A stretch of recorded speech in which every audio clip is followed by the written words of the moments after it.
Ja, det er jo ikke nemt, når man får de der opgaver der. Men det er i hvert fald sjovere end at rende stranden og noget lort. Men nu skal vi lave juledekorationer. Det er kraftedeme ikke nemt, når man ikke aner en bjælde om, hvordan man... Ja, det kom til at lyde forkert. Der var noget bjælleklang og noget lort ind over det der. Det vil sige, Michael, han er totalt i julemut nu.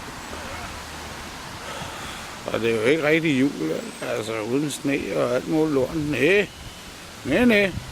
Men det er en udfordring, Michael han har fået. Han skal bygge en jul her midt i august måned der. Det er fandme i orden dog. De skal ikke tage røven på Michael.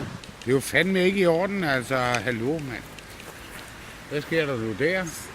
Der var altså ikke noget græn eller lær. Der var kun jord. Michael skal jo ligesom aflevere et eller andet til kommunen næste uge, ikke? Og det der, det ligner jo ikke en juledekoration. Vi skal jo først lave det. Vi kan godt bruge det. Det er skide godt det der. Det er skide godt.